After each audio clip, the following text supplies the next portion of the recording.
Hi lovelies! Welcome to Managing My Money with Rosa. Today we are going to review my debt and see how well we did decreasing my debt in the month of October. If you're new here, my channel is all about my personal budget. It is about spending, savings, challenges. It is about my debt, a little bit about investing, and just how I spend my money. If any of that is of interest to you, I'd appreciate if you would take a second, hit subscribe down below. I'd really appreciate it. If you are a subscriber, thank you so much for coming back and spending a little bit more of your time with me. I can't tell you how much it means to me to know that you come back and keep watching. And everybody, please take a second, smash that thumbs up button. All right, so I use a wide variety of things to track everything. Some things I have created, some things I have gotten from other places. And today, what we're going to be using is the Debt Snowball Tracker from the Budget Mom. This was a freebie that I was able to get online, saved it as a PDF, and then I was able to type in what all of my things were so that I didn't have to handwrite them in. I like the way it looks printed, and I needed 2 sheets to cover everything, so that's what I've done. All right, so we have essentially 4 debts that I consider us in debt. One belongs to my child, which is the 5th one on here, but we are slowly but surely knocking things out. My child had to go in and get some stitches the beginning of the year, the end of last year. He fell at school, needed some stitches, so we have paid those off. We had an RV, it had some issues. We were able to actually sell it, make a profit, paid it off, and paid a huge chunk down on my car as well. So we are slowly knocking all of these things out. We have, however, incurred cell phones since the beginning of the year. I know, shame on us. We probably should have paid cash for them, but we didn't. So now we are working on paying that off. It's a 0% interest, which makes me not feel so bad, but it is a monthly payment that I now have to pay somebody else. I'm indebted to them, and that does kind of bother me. So we are working on the one thing that I'm not responsible for is my daughter's car. She makes a $300 a month payment on it every month, and currently the balance on it is $2,270.34, and that's down from $2,541. So basically it's the payment that it's going down. We had no RV payment, yay! My car, not the smartest choice. I was in an accident about 1.5 years ago. Should have gotten my car fixed. It was 10 years old. Instead, we decided to go ahead and just get a new one. Well, literally, we got a new one. I know, not the smartest choice, but that's what we did. So now we are in the process of paying that down.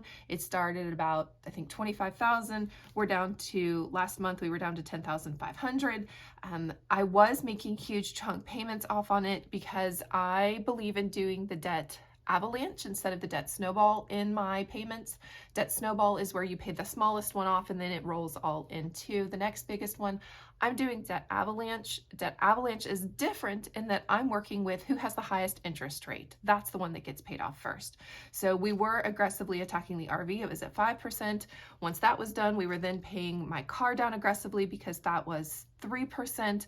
When student loan interest rates came back, it came back at 5.96, almost 6% interest. So I have stopped aggressively paying down my car because student loan was at 0. We wanted to get rid of the interest. So now we're just making minimum payments, which kind of hurts a little bit because I'm not seeing those huge chunks come down. However, I am seeing that in my student loan where the interest rate is almost double, not quite, but almost double on my student loan than my car. So I'd much rather slowly see this go away.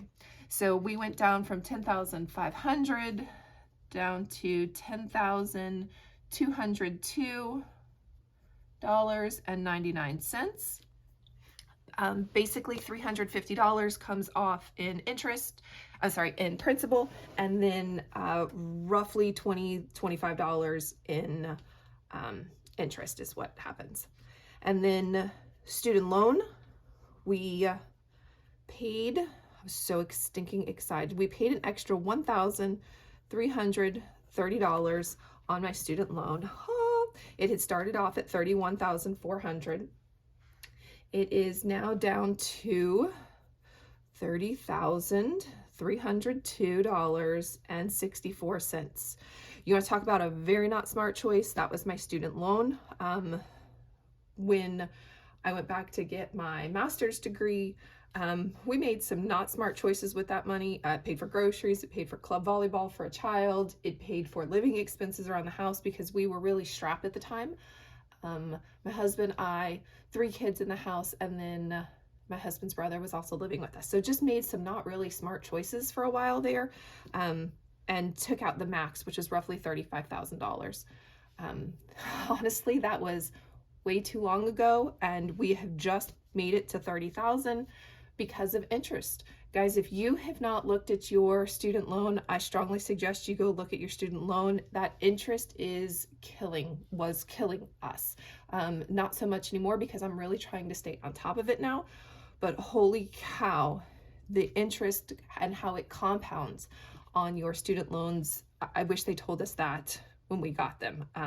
I would have made much smarter financial choices instead of pulling out basically almost $36,000 in student loans, which I've carried for close to 10 years.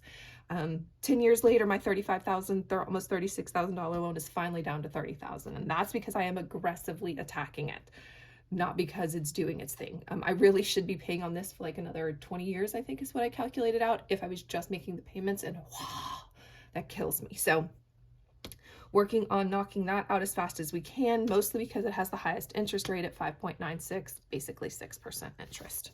So excited that I am seeing this drop dramatically. Our mortgage, we made a payment of $1,190. I want to say the payment is really like $1,186 or 87 and some change, but I go ahead and round it up, pay that little bit of extra towards the principal on it. So it does, all of that does get applied, and that brought us down from $117,700 down to $117,363.26. Basically $400 every payment comes off the principal. Although this, I think, is sitting at like 4.5%, we are not focused on the mortgage right now. It is about getting rid of my car, my student loan, and our cell phones as fast as we possibly can. Stitches, we don't have to worry about those anymore. And then I did make the normal $65.42 payment for the cell phones, which brings us down to $1,071.64. Probably one of the most exciting things about that, well, not exciting, but that $65, unfortunately, we won't be under the $1,000 at the end of November, but by the end of December, we will. So rolling into the new year, this will finally be under $1,000. All right, now comes the exciting part. Let's see how much we decreased everything. We decreased a total, we went down $2,211.21. Yay! Love that. It's more than it was last month. I don't know what it's going to look like in November. We are switching all of our monies up. We are coming to the end of a savings challenge where we were saving the 100 envelope challenge to save $5,000. Now I have to stop and see how much is going to really be able to be applied towards debt, because that is what that savings challenge money is going to. And as much as it hurts my heart to not be able to stuff that into something, we have made a choice. I think I'm about 15 months, so a year and 3 months away from being my student loan, the car, and the cell phones all paid off. And right now that is the focus and the goal. So I don't know that it'll be $2,211 in the future, next month, but we will see. I'm hoping it will be. So we now, including the house, have $161,210.67 worth of debt, but that does include the house and my daughter's car, which we are not responsible for. We are, because my name is on the loan, but I'm not aggressively doing anything with her car, as that is her car payment. If you have any questions or just want to say hi, drop it down in chat below, and I hope you have a great day. Bye, guys.